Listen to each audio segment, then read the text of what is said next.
வணக்கம். கன்னி ராசிக்காரங்களுக்கு மார்ச் மாத ராசி பலன்கள் எப்படி இருக்க போகுது அப்படிங்கிறத இந்த வீடியோவில் தெளிவாக பார்க்க போகிறோம்.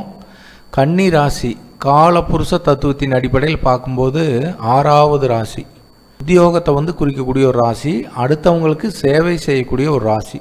உங்கள் ராசி அதிபதின்னு சொல்லக்கூடியவர் புத பகவான். எப்பவுமே இந்த மிதுன ராசி கன்னி ராசியில் பிறந்தவங்களுக்கு புதன் தான் அதிபதியாக வருவார். அதாவது அந்த வீட்டுடைய ஓனராக வருவார். புதனுடைய ராசியில் பிறந்துட்டாலே அந்த நண்பர்களுக்கு கொஞ்சம் முக்கியத்துவம் கொடுப்பீங்க. நண்பர்கள் வட்டம் கொஞ்சம் பெருசாக இருக்கும். அப்புறம் தெளிவான சிந்தனை இருக்கும் இவங்களுக்கெல்லாம். அதாவது சூழ்நிலைக்கு தகுந்த மாதிரி நடந்துக்கிறது, இதெல்லாமே புதனுடைய தன்மை. இப்போ ஒரு பெண்ணுக்கு பார்த்திங்கன்னா 7ஆம் அதிபதியே புதனாக வந்துட்டாருன்னா அந்த பெண் பார்த்திங்கன்னா குடும்பத்துக்குள்ளே ஒரு அனுசரித்து போகக்கூடிய ஒரு கேரக்டராக இருப்பாங்க. அதே 7ஆம் அதிபதி செவ்வாயாக இருந்ததுன்னா தடாபுடால்னு சண்டை சச்சரவு இதெல்லாமே இருக்கும். கன்னிராசிக்காரங்களுக்கு இந்த குணங்கள் அப்படியே இருக்கும். மார்ச் மாத கிரக அமைப்புகள் எப்படி இருக்குது அப்படின்னு பார்த்தோம்னா, உங்கள் ஜென்ம ராசி கடந்த மாதங்களில் சனி பகவான் பார்த்துட்டு இருந்தார். ஒரு ராசி அதிபதின்னு சொல்லக்கூடிய புத பகவானுக்கு சனி பகவான் நண்பர் அப்படின்னாலுமே சனியுடைய பார்வை கொஞ்சம் அவ்வளவு சாதகமாக இருக்காது. ஆனால் இப்போ மார்ச் மாதத்தை பொறுத்தளவுக்கு சுக்கரனும் உங்கள் ஜென்ம ராசி பார்க்குறார். இது நல்ல ஒரு அற்புதமான அமைப்பு. சுக்கரன் ஜென்ம ராசி பார்க்குறது நல்ல ஒரு அதிர்ஷ்டத்தை கொடுக்கக்கூடிய ஒரு அமைப்பு தான். ஏன்னா சுப கிரகம். அது உங்கள் ராசிக்கு யோகாதிபதி, தனாதிபதி, பாக்கியாதிபதின்னு சொல்லக்கூடிய சுக்கர பகவான் உங்கள் ராசிக்கு 7ஆம் இடத்துல அமர்ந்து ஜென்ம ராசி பார்க்குறது நல்ல ஒரு அதிர்ஷ்டத்தை கொடுக்கக்கூடிய ஒரு அமைப்பு தான்.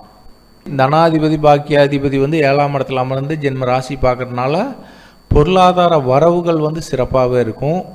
எதிர்பாராத அதிர்ஷ்டத்தின் மூலிமா ஒரு சில பேர்த்துக்கு பணம் கிடைக்கிறதுக்கு உண்டான ஒரு வாய்ப்பு உண்டு. அப்புறம் சுக்கரனும் சனியும் இணைஞ்சு பயணிக்கிறது அது ஒரு வகையில் அதிர்ஷ்டம். அதாவது உங்கள் ராசிக்கு பஞ்சமாதிபதின்னு சொல்லக்கூடிய சனி பகவானும் பாக்கியாதிபதின்னு சொல்லக்கூடிய சுக்கர பகவானும் உங்கள் ராசிக்கு 7ஆம் இடத்துல இணைவு பெற்றிருக்கிறது கன்னி ராசிக்காரங்களுக்கு ஒரு அதிர்ஷ்டகரமான ஒரு அமைப்பு தான். சரி, உங்கள் ராசி அதிபதி அவர் எப்படி இருக்கிறார் அப்படின்னா, உங்கள் ராசிக்கு 6ஆம் இடத்துல தான் இருக்கிறார். எப்பவுமே ராசி அதிபதி 6லேயோ 8லேயோ 12லேயோ போகிறது அவ்வளவு சாதகமான அமைப்பு இல்லை. ஆனால் என்ன அப்படின்னா, உங்கள் ராசி அதிபதி 6ஆம் இடத்துல இருந்தாலுமே குருவுடைய பார்வையில் இருக்கிறார். அப்படிங்கும்போது ஒரு சுபகிரகத்துடைய பார்வையில் ராசி அதிபதி இருக்கும்போது அது ஒரு வகையான பாதுகாப்பு. யாரோ ஒருத்தர் உங்களை சப்போர்ட் பண்ணி காப்பாற்றுறதுக்கு உண்டான ஒரு அமைப்பு உண்டு. 6ஆம் இடம் அப்படிங்கிறது உத்தியோகஸ்தானம். அப்போ அந்த இடத்துல உங்கள் ராசி அதிபதி போய் அமரும்போது கன்னி ராசிக்காரங்களுக்கு வேலை தேடிட்டு இருந்தவர்களுக்கு அந்த வேலை கிடைக்கிறதுக்கு உண்டான ஒரு அமைப்பு எல்லாமே சிறப்பாக உண்டு. கடன் எதிர்பார்த்த கன்னி ராசிக்காரங்க, பேங்க்ல லோன் எதிர்பார்த்துட்டு இருக்கிற கன்னி ராசிக்காரங்களுக்கு இது எல்லாமே இந்த காலகட்டத்தில் செலெக்ஷன் ஆகிறதுக்கு உண்டான ஒரு அமைப்பு உண்டு. கன்னி ராசிக்காரங்களுக்கு 4ஆம் அதிபதி 7ஆம் அதிபதினு சொல்லக்கூடிய குரு பகவான் உங்கள் ராசிக்கு 10ஆம் இடத்துல உச்ச கேந்திரத்தில் அமர்ந்திருக்கிறது சிறப்பு தான். அப்படிங்கும்போது 4ஆம் இட விஷயங்கள் 7ஆம் இட விஷயங்களில் உங்களுக்கு நன்மையான பலன்கள் நடக்கும். ஏன்னா அவர் 10ஆம் இடத்துல அமர்ந்து தன்னுடைய 7ஆம் பார்வையாக 4ஆம் வீட்டையே பார்க்குறார். 4ஆம் வீட்டை 4ஆம் அதிபதின்னு சொல்லக்கூடிய குரு பகவானே பார்வை செய்கிறதுனால 4ஆம் இட விஷயங்களில் உங்களுக்கு நன்மையான பலன்கள் நடக்கும். அதாவது வீடு, வண்டி, வாகனங்கள் சார்ந்த விஷயத்தில் ஏதாவது ஒரு அனுகூலமான பலன்கள் நடக்கும்.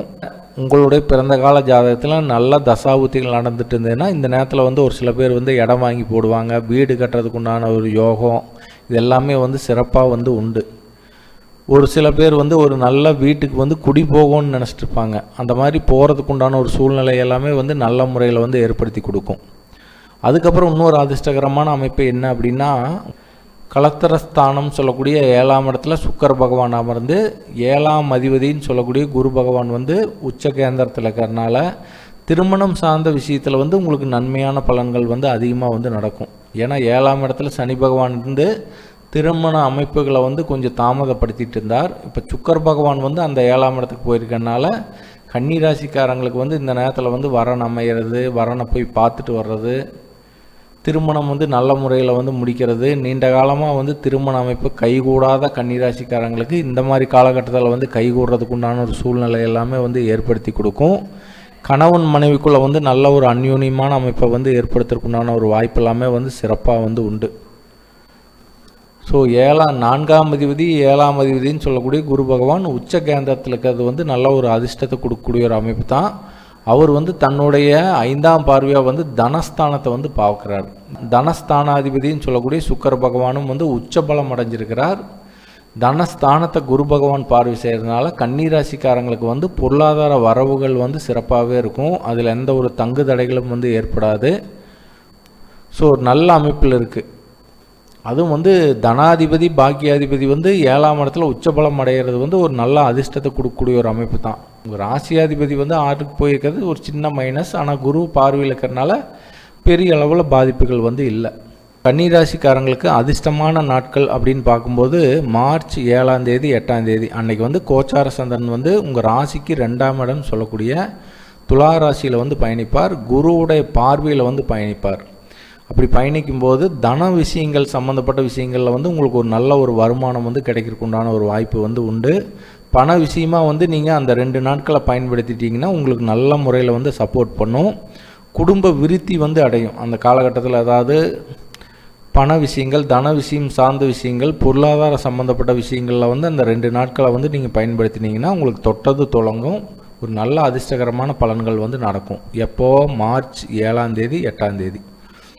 அதுக்கப்புறம் உங்களுக்கு எப்போ அதிர்ஷ்டகரமான நாட்கள் அப்படின்னு பார்த்தோம்னா மார்ச் 12, 13 அன்னைக்கு வந்து கோச்சார சந்திரன் வந்து உங்கள் ராசிக்கு 4ஆம் இடம் சொல்லக்கூடிய தனுசு ராசியில் குருவுடைய பார்வையில் வந்து பயணிப்பார். அப்படி பயணிக்கும்போது வீடு, வண்டி, வாகனங்கள் சார்ந்த விஷயங்கள், சொத்து சம்மந்தப்பட்ட விஷயங்கள், டாக்குமெண்ட் சம்மந்தப்பட்ட விஷயங்களில் வந்து நீங்கள் அன்றைக்கி ஈடுபட்டிங்கன்னா அது வந்து நல்ல ஒரு சாதகமான பலனை வந்து உங்களுக்கு ஏற்படுத்தி கொடுக்கும். இதை நீங்கள் ட்ரை பண்ணி பாருங்கள்.